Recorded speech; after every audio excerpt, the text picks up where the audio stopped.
This is Optimal Living Daily, episode 142. Show success before asking for help, and a warning to anyone receiving advice by Derek Sivers of Sivers.org. Get ready to maximize your potential with Optimal Living Daily, the podcast that brings you the best in personal development and productivity every day of the week. Your optimal life awaits. Now here's your host, Justin Malik.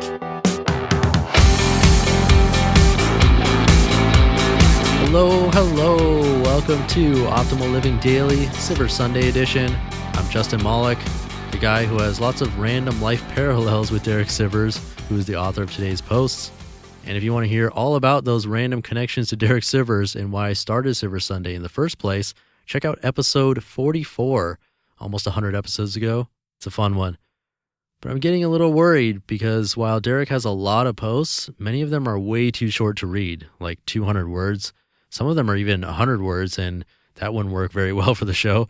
So I might have to do Sivers Sunday every other Sunday or once a month or something to let him post more, and so I have more to choose from. It will be a sad day to end Sivers Sunday, but the good news is that we have a lot more authors now on the show than before when I first started Sivers Sunday, so that'll open up more opportunities for them. But I don't know, we'll see. All right, this is getting to be a long intro, so I'll skip my self-promotional stuff, and instead, let's jump right in and start optimizing your life. Show Success Before Asking for Help by Derek Sivers of Sivers.org. From 1990 to 1992, I ran the New York archives at Warner Chappell Music Publishing. The music publishing business gives a cash advance to a songwriter in return for owning half the income generated from their songs. The publisher is betting that the songs will earn at least that much, whether recorded by a famous artist or the songwriter themselves. One day as I walked by someone's desk, I noticed she had accidentally left out the balance sheet showing every songwriter signed to the New York office, their cash advance, and how much they had earned. I quickly took it to the Xerox machine, made a copy, and put it back. That night, reading it on the subway home, I learned a great lesson by looking at a huge difference between two songwriters. There was one writer who was wonderful, a publisher's dream.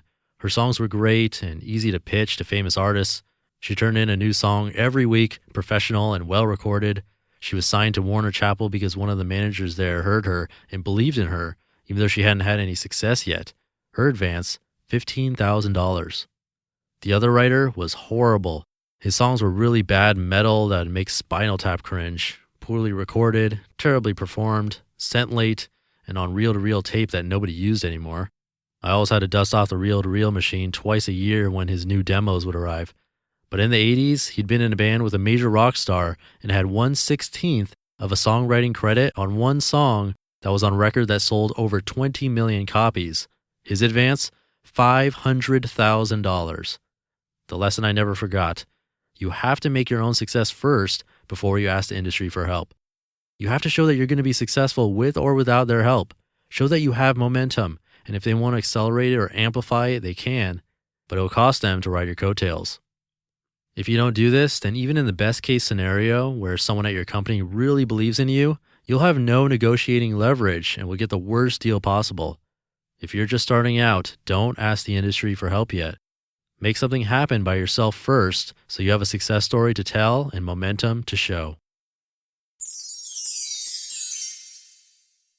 A warning to anyone receiving advice by Derek Sivers of Sivers.org. Imagine you hand a man your camera and ask him to take a photo of you. He does, but when you look at the photo later, you notice he took a photo of himself by mistake. Imagine you've got a question. Should I quit my job and start my own company?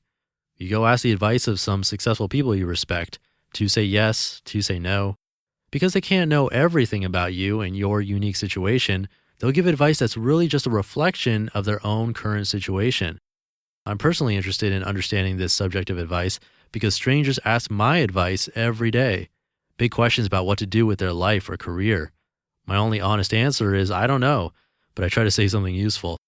So this is just a warning about some ways that advice is biased. Lottery numbers. When successful people give advice, I usually hear it like this. Here are the lottery numbers I played. 14, 29, 71, 33, 8. They worked for me. Success is based on so many factors. Some are luck, some are not. It's hard to know which are which. So which do you learn from? underdog opinion in their context.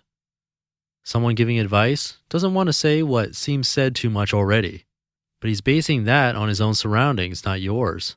So if everyone around him is quitting their jobs, advice to you would be to keep your job. That advice has nothing to do with what's best for you, just what opinions seemed underrepresented in his environment that day. Creative sparks. You ask, what should I do, option A or B? He replies, zebra.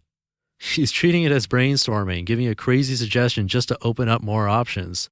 Like an Oscar Wilde quip, it was meant to be mostly entertaining, somewhat useful, and probably not correct. So what to do? I could go on with more examples, but you get the point. The problem is taking any one person's advice too seriously. Ideally, asking advice should be like echolocation. Bounce ideas off of all of your surroundings and listen to all the echoes to get the whole picture. Ultimately, only you know what to do based on all the feedback you've received and all your personal nuances that no one else knows. P.S. Great books about making big decisions, How We Decide, The Paradox of Choice, The Wisdom of Crowds, and Decisive. You just listened to the post titled Show Success Before Asking for Help and A Warning to Anyone Receiving Advice by Derek Sivers of Sivers.org.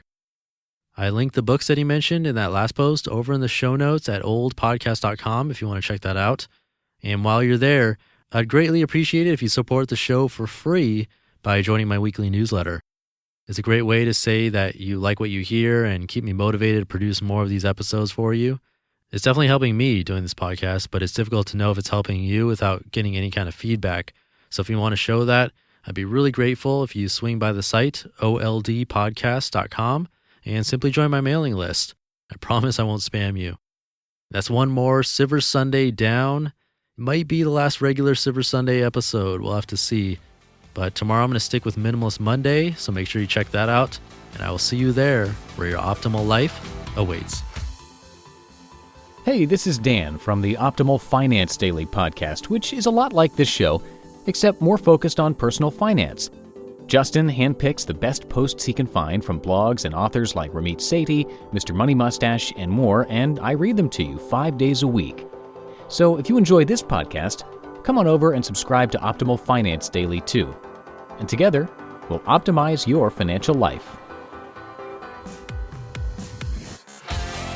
You've been listening to Optimal Living Daily. Be sure to hit the subscribe button to stay up to date on each new episode and head to oldpodcast.com. That's oldpodcast.com for a free gift as well as more actionable tips and resources to help you maximize your potential.